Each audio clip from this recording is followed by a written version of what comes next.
Badminton Challenge. A very good evening and welcome to News Tonight this Monday, the 23rd of February 2026. My name is Micheal Lukomwa. Elizabeth Nakakoni will join us in just a few seconds on your screen. Going straight to what we have for you this evening, police have arrested 1,095 suspects in connection with the rising crime rate across the country.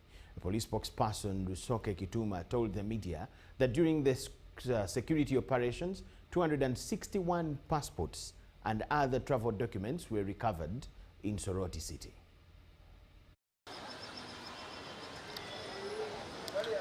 The common crimes linked to the 1,095 suspects include burglary, aggravated robbery, narcotics, street begging, among others. The statistics, like I've told you, you may not have zero crime, but you can have controlled crime. So we shall continue working together with you, public, to fight crime. Just what you do, make sure that at every junction, when you come into contact with either a threat or a real incident, share it with the police in a timely manner. Security intelligence-led operations resulted in the arrest of suspects and the recovery of several exhibits. As police, ours, we shall limit ourselves to one, engaging them. We do engagement, proactive policing. We do preventive measures. We try our level best to harvest them out of society and take them for correctional services. As to whether they are corrected and become well-aligned citizens, of course, it's a bit of a tall discussion. The crime combating operations were conducted between 16th and 22nd of February, leading to the arrest of 1,095 suspects from different policing regions across the country. In Kampala Metropolitan East, a total of 224 suspects were arrested. KMP South recorded 510 arrests. KMP North had 5 arrests. Outside West, police arrested 184 suspects. Savannah registered 102 arrests. Wamala recorded 1 arrest. Elgon region arrested 19 suspects. Noya had 8 arrests. And East Shoga recorded 27 suspects. The offenders we are arresting, some of them, like we have discussed here, are repeat offenders. The Kampala Metropolitan Policing Area is leading crime rates with 700 suspects arrested. We are seeing, where we do these sweeping operations, a reduction in crime. The four guns we harvested from public between 21st and 24th January have seen a good reduction in aggravated robbery in the greater Kampala metropolitan area. Meanwhile, security operatives in Soroti City have arrested one Abilo Tessera for selling passports and other immigration-related documents, which is illegal. At least 261 passports were recovered.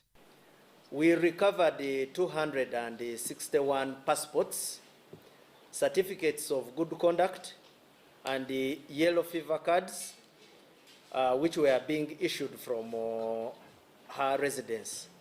We also found her in possession of URA payment receipts. She's in our custody, and we are pursuing more suspects associated with the racket.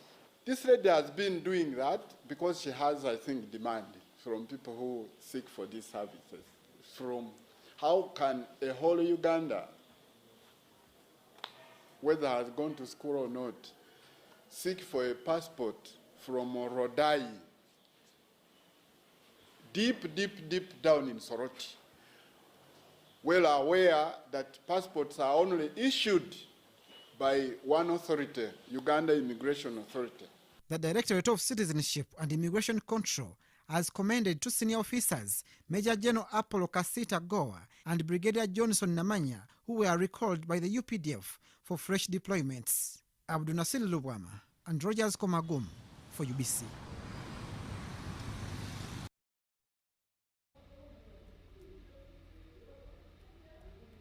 Police is hunting for a Uganda prisons officer who opened fire on his colleagues, killing them instantly.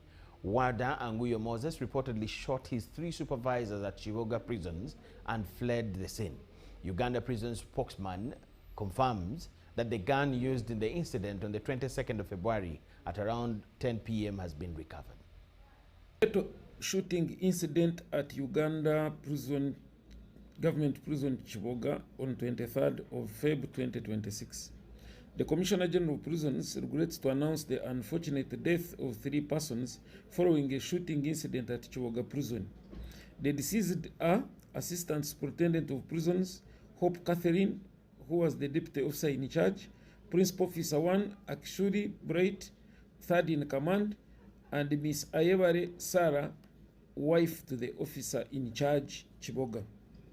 The incident occurred at around 10 hours when number 13544 Wada Anguyo Moses opened fire on his supervisors, fatally shooting them.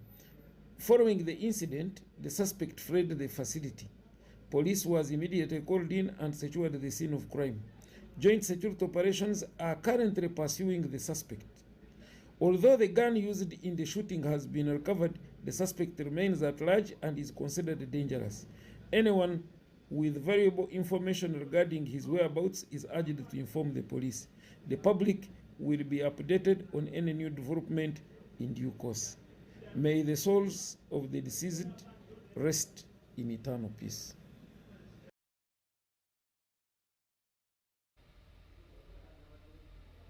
That is Frank Baine, the prison's spokesperson. Relatives, friends and supporters of the People's Front for Freedom, PFF, in solidarity with opposition politicians from other political parties, were left stunned at Rubaga Cathedral after a special mass prayer for Colonel Dr. Kizza Besigye and other political prisoners was postponed. The postponement followed a debate over whether the prayer service was politically motivated, with alleged calls from State House to Archbishop the Most Reverend Paul Semwogerere to hold the special mass prayers pending investigations on whether the move was politically motivated. Our reporter Ivan Juko has the details.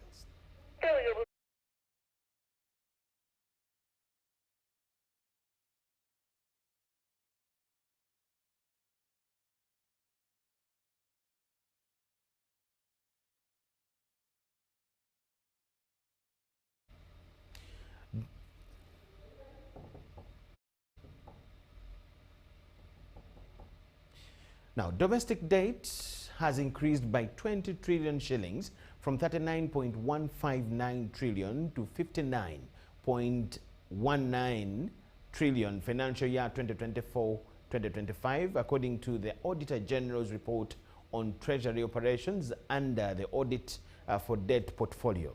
Members of Parliament have expressed worry over this debt trend, saying this increase is more than that of the foreign debt and indication that government is competing with the private sector for funds. Minister of Finance officials have appeared before the Public Accounts Committee of Parliament to answer queries on Treasury operations in the Auditor General's report year ending June 2025. According to the Auditor General's report, there was an increase in domestic debt to 59.019 trillion from 39.159 trillion, that is 50.7%, compared to foreign debt, which increased to 56.384 trillion from 54.449 trillion shillings in 2024, that is 3.55% during the year under review. This increase, according to the Auditor General, in domestic debt heightens interest and refinancing risks. Since domestic instruments carry higher yields and shorter maturities, increasing the cost of debt servicing and crowding out the private sector. Officials from Ministry of Finance say they are not comfortable with the nominal numbers of debt and have introduced innovative financing. But in the financial markets, we have gone into other innovative ways of raising money, which are a bit not costly, like commercial financing. So we have sequenced projects. All these projects, we have very many projects which are ready, but we have deliberately not taken them on. Why? We want to manage the quantums of debt that we have taken on. Members of Parliament have mixed reactions over the trend of the domestic debt portfolio. Domestically. That is the only innovation.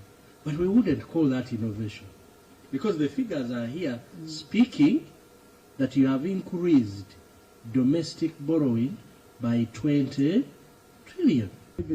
Private business people have supplied the government, and we have taken years and years without paying them, and it is a lot of what? A lot of money.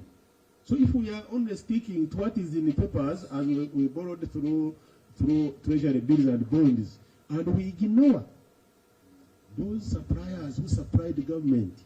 Revenue mobilization strategy. My brother, leave alone that theory. Because you know this is theory.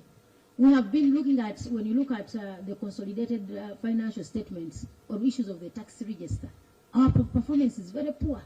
You have just 5 million people paying taxes, and from those, many of them are redundant. They don't pay. On the performance of the budget, of the 53.03 trillion shillings, 32.9 trillion was warranted and 29 trillion spent, and 2.04 trillion was unwarranted. They attribute the non-absorption to the loans that were delayed from Exim and EcoBank that were meant to support the budget pay off treasury bills. 2 loans, 2 pipeline loans that did materialize by the close of the financial year. We had planned to receive this money, but by 30th June 2025, this money had not materialized to a tune of about 2 trillion. Bank of Uganda was aware of this, and this money was being expected. It was just a delay that the money was not received within the financial year. But as soon as we received the money, it was paid off to Bank of Uganda. The delay in the absorption led to a loss of 250 billion shillings in penalties in 2024 and 164 billion in 2025. Penalty charges on securities, rate reimbursements, and I'm seeing 167 plus billion. Could you relate it to what we have been talking about? If I may ask as a lay person, do you want to mean that these penalty charges arise out of poor financial management and poor planning on our part? Because I don't know, is 167 billion as a penalty, to you, is that insignificant? Can we say it is insignificant? On the face of it here, Madam Chairperson, this is a lot of money. I agree with you. But this is our understanding with the bank. I think also. Meanwhile, the queries on consolidated accounts were not handled. The team that had been represented by the Deputy Permanent Secretary and Secretary to Treasury, Minister of Finance, representing Ramadan Gobi, was sent back. He has said that he has got assignment until 2nd of March. So he will not come back as I had reported. He apologizes. He has been sent to another meeting. I'm Navka Farida and Susan Nabugode at Parliament. Yes, let's take a short break. It's UBC News Tonight. Please keep it with us.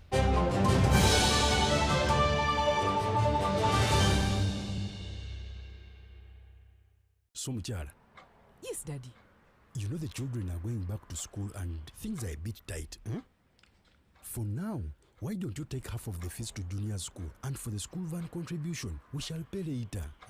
Daddy, why don't we pay using MTN Momo, where we stand a chance of winning school fees for a whole year and more? By the way, you can also apply for a school fees loan, and also participating schools can win a school van. That's right! Win school fees for a whole year and more. Get Momo goodies and a school van for participating schools. You can also apply for a school fees loan. Simply dial *165*80# or use the Momo app.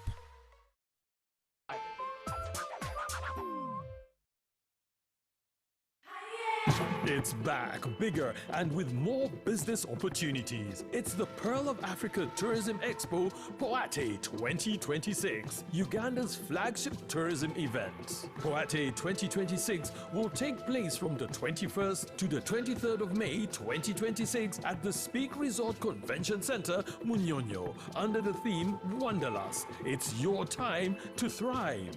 Yes, it's your time to tap into Uganda's renewed optimism and tourism growth. Tourism stakeholders, travel trade partners, and tourism enthusiasts will be part of the Poate 2026. Come and network with like-minded people and unlock new business opportunities. To participate, register at www.poate.co.ug.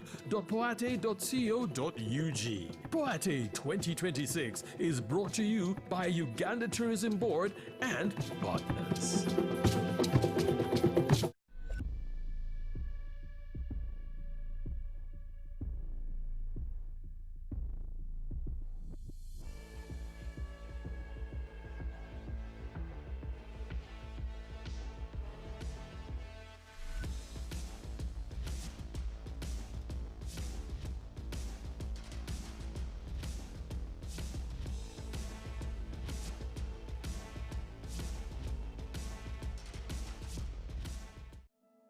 Across Tilenga's host communities, families are accessing transformative opportunities.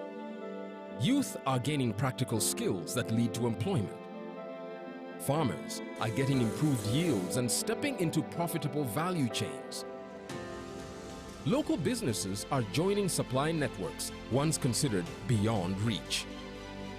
Women are accessing programs that open new opportunities and strengthen their voices and well-being. Families are benefiting from improved infrastructure that makes access to essential services easier, faster, and more affordable. Communities are shaping decisions, ensuring development reflects their needs. This is progress you can see, feel, and live every day. It is real shared value, where communities do not simply live near development, but experience it in their lives. And it's about growing together and building a future rooted in sustainable development.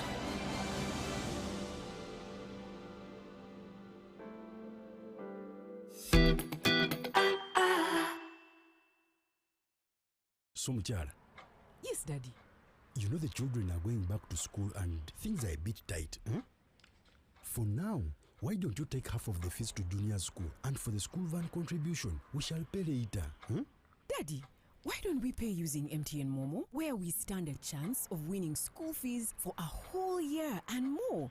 By the way, you can also apply for a school fees loan, and also participating schools can win a school van. That's right! Win school fees for a whole year and more. Get Momo goodies and a school van for participating schools. You can also apply for a school fees loan. Simply dial *165*80# or use the Momo app.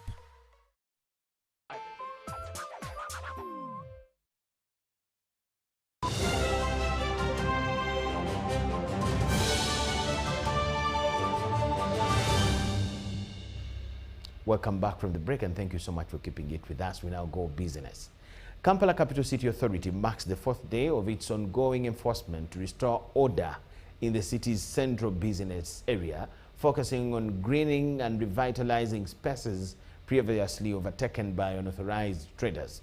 The initiative is part of a broader effort to regulate vendors, hawkers, border riders, and taxi operating in unregulated areas. KCCA's greening initiative has made progress in areas previously dominated by street vendors and hawkers who operated in unauthorized spaces. Okutwesipasinga banange si kirungi, okusuula akaveera, okusuula kasasiro banange mu kibuga si kirungi, okufuka ku makubo si kirungi. Individuals found walking through the restricted areas are required to assist with digging parts of the area as part of the enforcement process. Shop owners are operating their businesses and customers are now utilizing the walkways, although it is not yet clear whether the vendors have relocated to the designated market areas.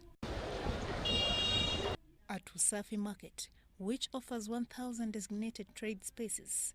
Only 320 vendors have registered as of today, of which 200 are returnee vendors. So the 320, 200 are returnees, those ones who had left the market, but now they have returned back and they are settled. The 100 are those new applicants. The market master at Wusafi, Nante Hadija, attributes the slow registration process to many vendors previously owning shops before joining street vending. Now, for example, most of them were coming from the shops. The shops would have like 4 workers, then they send 2 workers to the street, then in the evening they return back. But now as we did this operation, those people have returned back to the shops. Some of the returnees urged fellow vendors to take up the newly designated spaces. Now Wusafi twasanze emidaala gyaffe gikyaliwo gyonna nga bwe twali tuyagifuna ne tugivaamu. Era nkubiriza n'abatembeeyi bonna abakyalemedde ku nguudo bajje mangu ng'emidaala gikyaliwo emitonotono. Badde ntunda by'amasannyalaze, headsets, cover, bluetooths, naye nga ku kkubo byaddala wakola kusinga mu katale munda. Abakyawankawanka bajje mu Wusafi, kwaliwo abavudde mu kikubu bambi ate ebintu ne babitika ne babizza ewaka. Ngamba mujje mu Wusafi musobola ofuna emidaala. Ebyenfuna kale era otundayo kyotunzeeyo n'omulala bw'ojja n'omutuguzayo kyokuze kwanza entunda butambala stocks, nayiro kata sheva, black shampoo, eddagala ly'engato n'eddagala ly'amannyo n'obusenya. KCCA's enforcement team, supported by law enforcement officers, are still patrolling the city for compliance with relocation orders. Cayenne Faith, reporting for UBC. We'll now take you to our segment, Buza Commissioner, where the Commissioner General of the Uganda Revenue Authority answers questions sent in by taxpayers. Buza Commissioner. Welcome to Buza Commissioner. The question we'll start with today is from a taxpayer whose name they've not mentioned, but he says, I have a shell company that has existed since May 2022. It did not recover from COVID-19. We sold off the clients to reduce the debt the company owed. It was a garbage collection company. We tried filing zero payee and income tax returns but failed. How do we get to file these returns where the company has not been in operation to keep the company in total tax compliance? So, dear anonymous taxpayer, first of all, it is regrettable or unfortunate that your company was not able to recover from the impact of COVID-19, and it's also a very good idea that you would like to keep this company alive and tax compliant until you are able to find another line of business or to get back on your feet with your previous business. Now, the process of filing your returns is something you can do on your own, but also where you find it complicated, like you have said, you've tried to do it. We have put in place a new effort and team at Uganda Revenue Authority to help you file your return. Of course, there are other service providers who do this function. They call them tax agents, and there are a number that you can go to. But of course, they do this service at a fee. And our recommendation is that if you are to go through a tax agent, you go for those that are listed on our website as genuine tax agents, because there are also many people who fleece our taxpayers in the name of assisting them or do for them wrong tax work that ends them in a lot of trouble with us as URA. So now today, let me encourage you to do two things. One, if your technology survey, and you also have a bit of training on accounts. You can try and do this yourself. If you visit our web portal, www.ura.go.ug, and you look on the right-hand corner, there is a login option.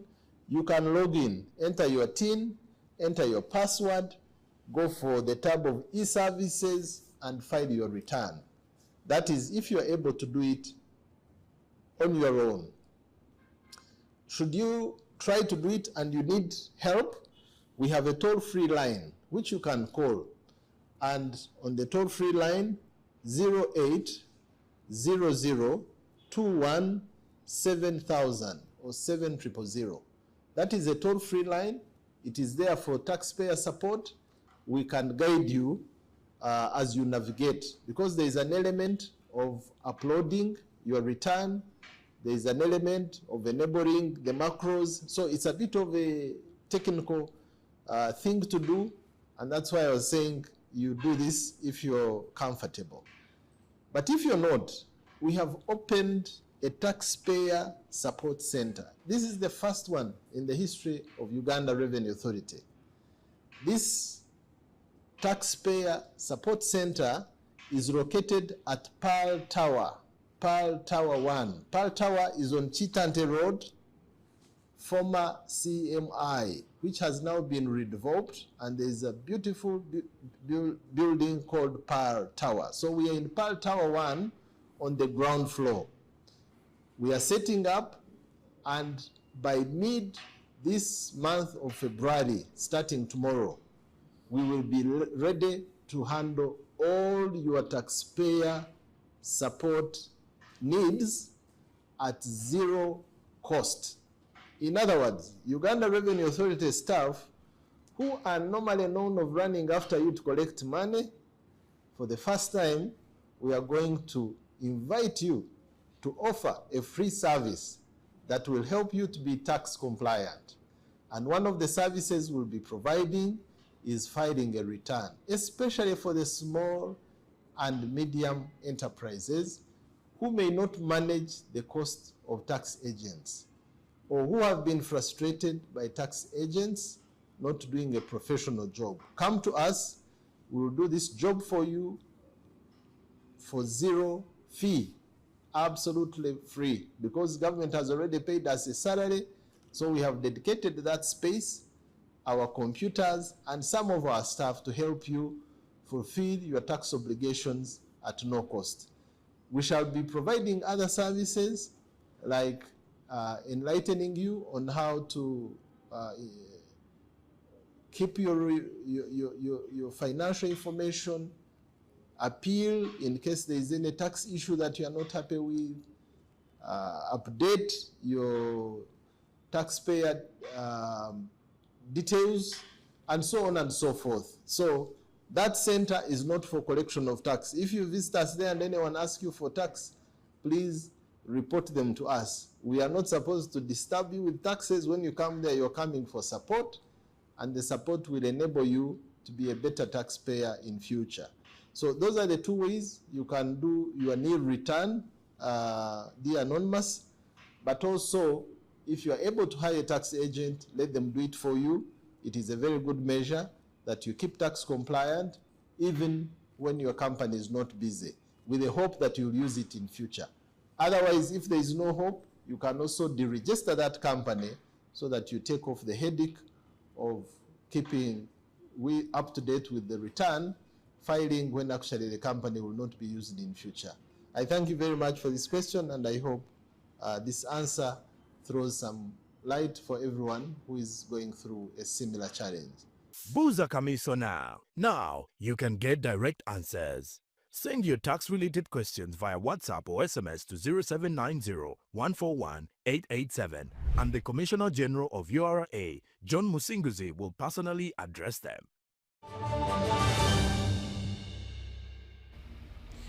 Yes, thank you so much for watching. We now talk sport. The 2026 Uganda International Badminton Challenge has concluded, with India once again emerging as the dominant force, reaffirming its status as a powerhouse on the global badminton stage. The competition, regarded as the biggest international badminton tournament hosted in Uganda, attracted players from 39 countries and delivered 5 days of thrilling action at the Lugogo Indoor Arena in Kampala. Across 5 categories, fans witnessed high-intensity contest, but India stood out from the rest for the Uganda International Badminton Challenge. India collected 3 gold medals, 1 silver and a bronze, improving on their 2025 performance. They secured gold in men's singles, men's doubles and mixed doubles, underlining the remarkable depth of consistency. In mixed doubles, Ishan Batar and Shruti Misha defeated fellow Indians Nuthni and Shigna Narayan in an all-Indian final to clinch gold and silver respectively. I try my best when I'm playing, so I try like everything with passion, with gameplay. So this has been really good for the country. It has been good for badminton Uganda. As you know, we've been hosting this tournament, but what makes this edition different is that we are now starting the Olympic cycle. So that's why you've seen we've had over 200 foreign participants coming through. So this is very good for us as a country, for the tourism of this country. This tournament, we had 37 countries participating, which is incredible. Now, as a brand, as a business, we are very excited to watch not just our Ugandans playing, very good badminton, but also getting exposure in such a big tournament and also collecting some points that more likely will get them towards the qualifying for the Olympics. The men's doubles final was also dominated by India, with Bhargav Ram and Viswa Tej triumphing. As the curtains fell on the 2026 edition, India leaves Kampala with renewed grip on the tournament's top honors. Ngabo Amon, reporting for UBS TV.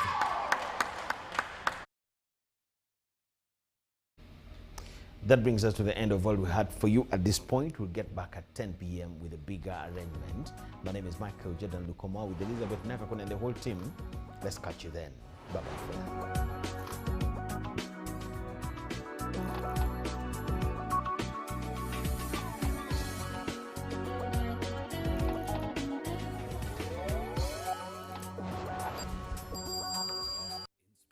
Uganda.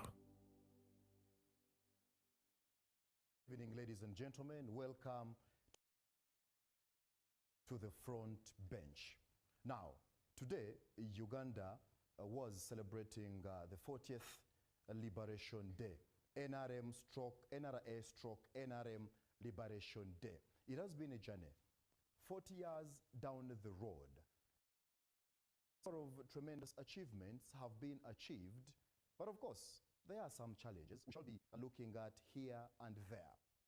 We do have about 21,000 kilometers national roads, but of those, 6,750 kilometers have been worked on by this government. Our topic tonight, we are looking at the journey of our infrastructure in the 40 years. Now, this is going to be put to the Ministry of Works and Transport. Talking about roads, talking about railway, talking about water transport, talking about air transport. I do understand that in October 2024, the Ministry of Works did sign a memorandum of understanding with a Turkish firm to work on the standard gauge railway. Now, this was worth about 2.7 billion euros. What has been achieved and how is the journey like? Where are we and where have we come from? Now, these are things that the technical people are going to be answering on the bench. Allow me to introduce to you my guests tonight. I do have the pleasure to host the Honorable Minister for Works and Transport, General Edward Katumba Wamala. Welcome on the front bench, Honorable Minister.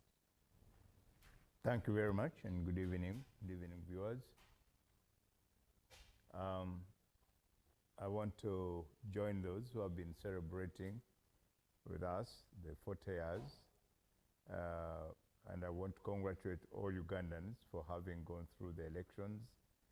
And now we have a fully elected new government. And so we hope that the gains which have been registered in the 40 years we have talked about will be added on, so that when we go to celebrate another 5, 10 years, we are registering more gains on top of what has been achieved so far. Thank you so much, Honorable. So do have the other technical person, the Permanent Secretary of the Ministry of Works and Transport, Mr. Bagea Waiswa. Good to have you. Welcome on the front bench once again. Thank you very much. Good evening, viewers. I'd like to congratulate His Excellency the President and the people of Uganda on today's celebrations. And I would like to welcome those who joined him in Kololo to celebrate today. Thank you very much. Ladies and gentlemen, today when President Museveni was giving his speech at the Liberation Day here in Kololo, he did say that right now, as a nation, we shouldn't have roads that are not worked on, be it Maram, be it tarmac. Was this a directive? If not, how best can we enforce this so as to ensure that we have good and better roads? I am Jethro Kasaiji. We are live on all our 11 radio stations, but also we have a WhatsApp number 0709-652492. Send your questions and feedback on that number. I will be sampling some of those questions. For now, let's go for that unity. Oh, Uganda, may God uphold thee. We lay our future in thy hand. United, free for liberty, together we'll always stand. Oh, Uganda, land of freedom, our love and labor we give, and with neighbors all at our country's call, in peace and friendship we'll live. Oh, Uganda, the land that feeds us, thy son and fast our soul grow. For our own dear land, we'll always stand. The pile of Africa's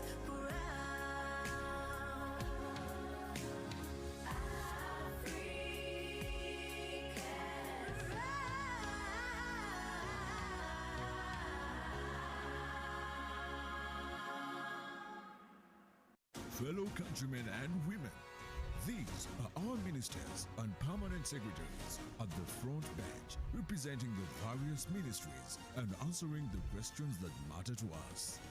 Join the conversation. This is the front bench. This is the front bench.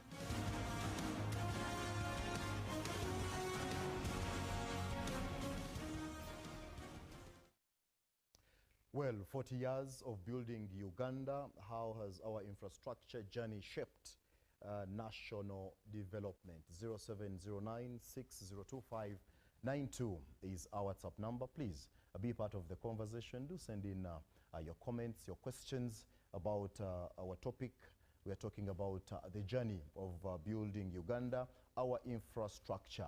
I did give my introduction talking about the 21,000 kilometers national roads that we do have as a nation, but of those 6,750 kilometers have been worked on. Now, working on, I don't know, the minister and the PS will be justifying this. Working on, does it mean the Maram or does it mean the tarmac? What should Ugandans expect? How is the journey like? Where we have moved on? Honorable Minister, thank you so much for sparing time. I was reading a message that was put on the X handle of the Ministry of Works about liberation. And it says from a modest start of liberation, Uganda has transformed It's transport infrastructure, connecting producers to markets, strengthening regional corridors, and positioning the country as a competitive regional and global logistics hub. Yes, these are some of the things, Minister, you're going to be justifying to the whole nation. Yes, please. Okay. Yes, thank you very much. 40 years, yes. I think for Ugandans to be fair, and especially to my ministry, the Ministry of Works and Transport, yes, we are talking of 40 years, but realistically speaking, in terms of the government concentrating on development infrastructure, came after 2020